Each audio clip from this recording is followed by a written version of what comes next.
Evening folks, here we have the A model, that's the main model, as depicted by the largest photograph on the front of the very latest 5 model multi-model set, only out a few weeks. It's sort of a loader stroke bulldozer type vehicle, and it's not too bad a model. There's nothing overly special about it.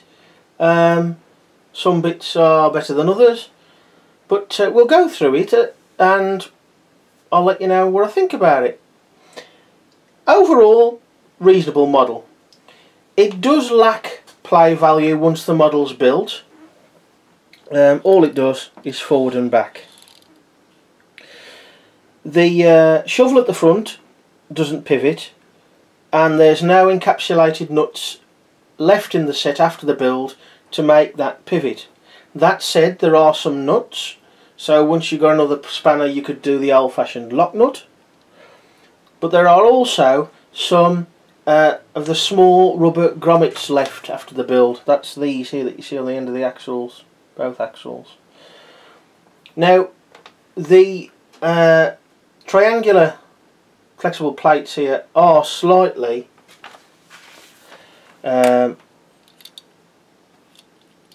shall we say off-centre, pulled in a little bit to meet the bracket that holds the shovel, so they are under a slight bit of tension. So whether those rubber grommets would actually stay on the bolts is open to debate. I haven't tried it.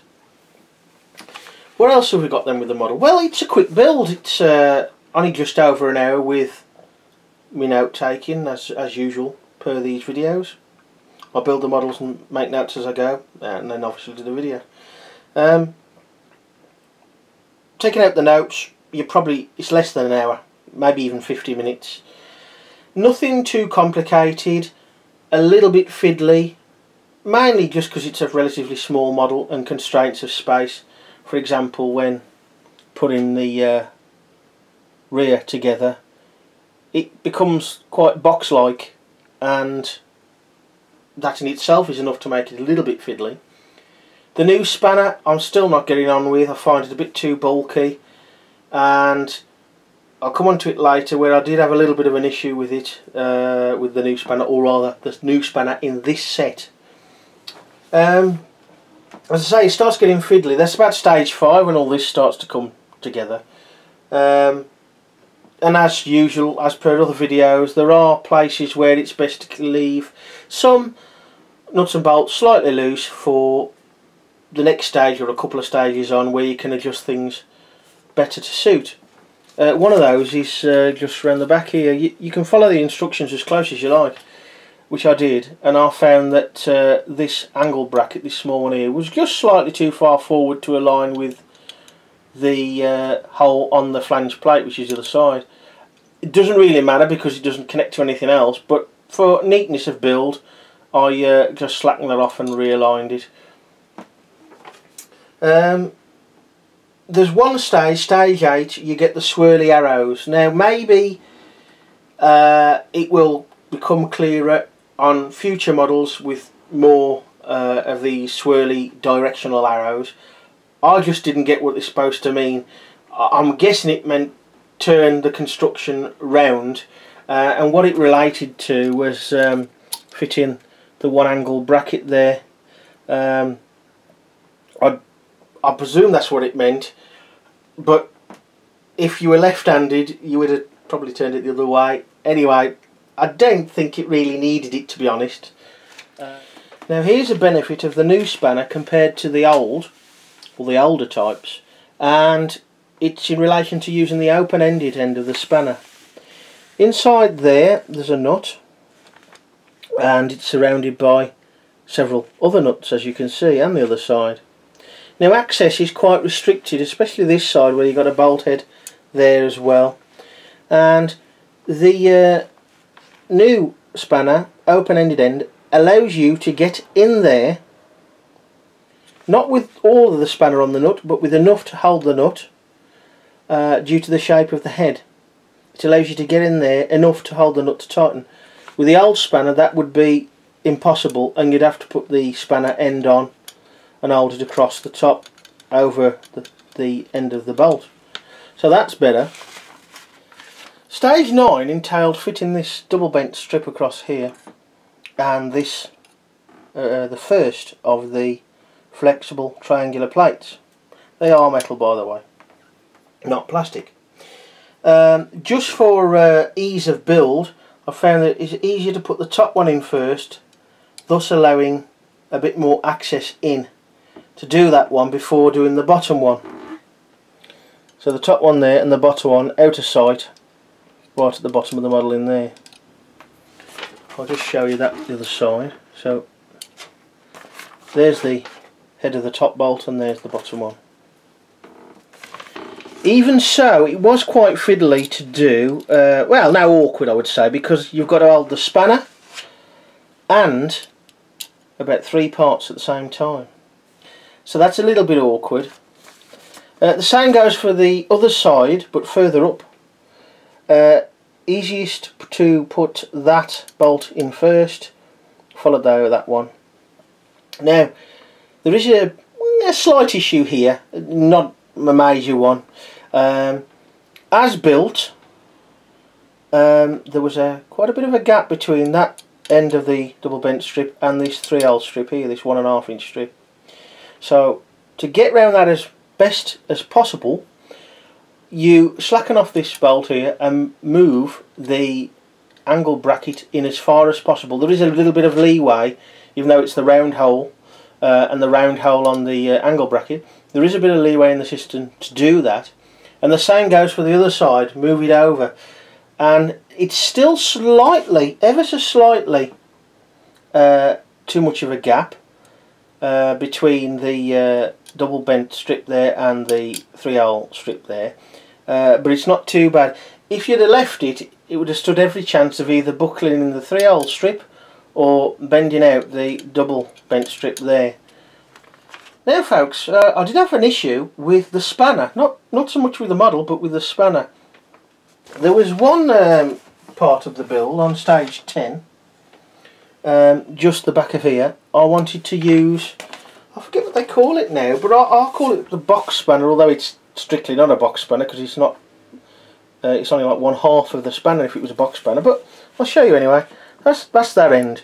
Now the new spanner, although I hadn't noticed this, but I was told this, should allow a nut to clip into there so it doesn't fall out.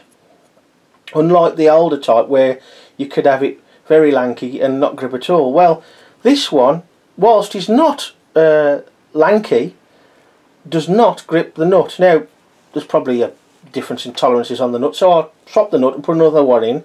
It was slightly better, but still wouldn't clip in there.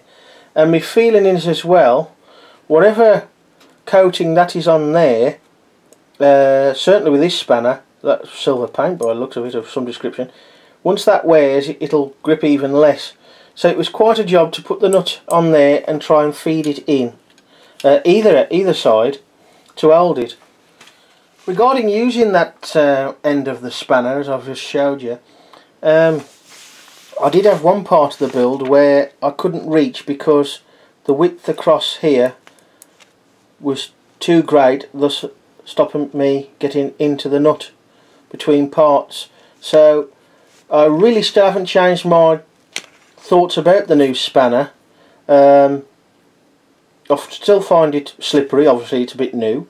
I still find it a little bit ungain as well, and with this end being far too lanky, at least on this spanner, and the width across here being a little bit too much, to be honest, I find that I wouldn't say about as much use as a chocolate teapot, but it's getting that way.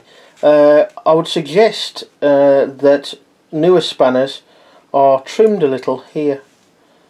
Of course you could do that yourself, but just take a little bit more off. I mean, it's plenty strong enough as it is, and there'll be still plenty of bulk there should you require it. Another part of the build that was beneficial to keeping some bolts loose was the shovel. Keep them slightly loose until you've got all the parts together on the 2 stages that involve doing that. Stage 15 starts that section of the build, and just adjust it to suit, make sure the 2 strips meet each other in the middle. The tyres and wheels, they look pretty good, but essentially the tyres only fit on one rim, or rather the wheel has only really got one proper rim. You push the wheel through from the back of the tyre in this case, but that leaves a bit of play around the wheel for the tyre to move or flex. Also, there's quite a bit of play on the axle for the wheels. I don't know if you can see that there, just by moving it around like that. Granted, it's not too tight on the axle, but there's plenty of play on the axle. It's great that we've got round axles though. From an aesthetic point of view, I don't like axles that stick out too far like that. There's nothing you can do really in the set to get round that though. Concerning wheels and tyres, here's a little tip, and this goes for several tyres where you put tyres onto wheels. Before you actually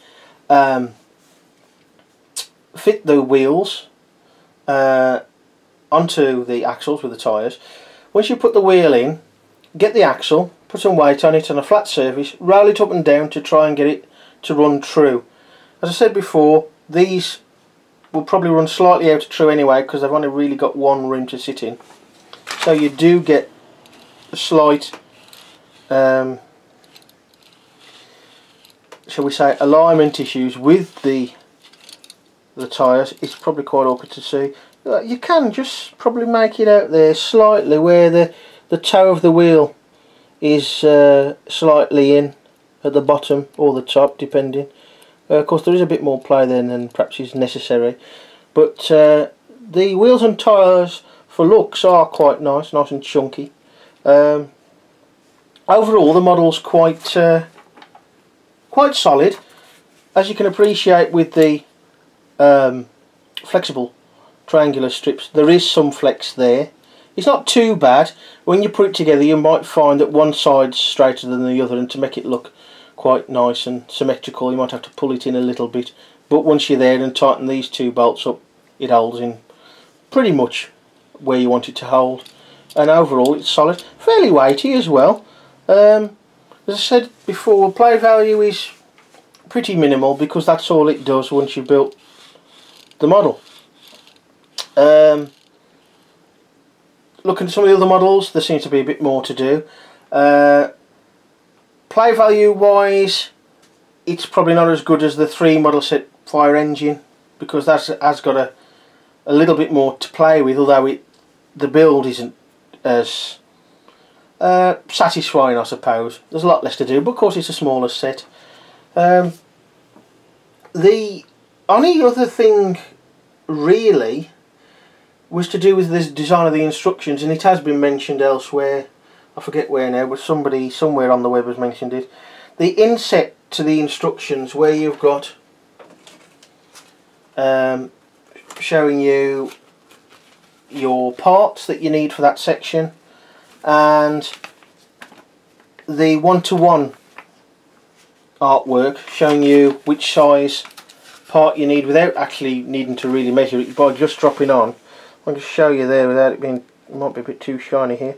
Here we've got a normal standard collar, plastic collar. End on, it is a bit picky, but that would be nice if it was black on the inside and grey on the outside. And I say, as has already been mentioned, the white outlining hasn't been altered or added to the inset pictures, making it quite difficult to see some stuff. I mean, that collar there is pretty much like a blob of plastic, whereas if we move across to the actual design, say look at that wheel there, you can see the white outline makes it really clear. So there we are, folks, the brand new 5 model Multimodels construction loader set loader. Not a bad construction really, no major issues, just a little bit fiddly in places, mainly due to its size. The spanner is still probably my main, I can't really say gripe, it's not that bad, but I'm just not getting used to it at all. Overall, reasonable model, lacks a bit of play value. The next model, the little dumper truck, looks really great, and I'm surprised that wasn't the model, the main model for the set. A last tip for you, all these models use the wheels. So that's one stage you don't have to do once you've done your first model, because you can leave the wheels and the tyres together, so there's no need to take them apart. I'm in two minds whether to take this apart and build the next model, because I want to keep this model for a bit for a display, and hopefully the newer sets will start filtering through, maybe even now or in a week or so's time, so I can get them without relying on the internet.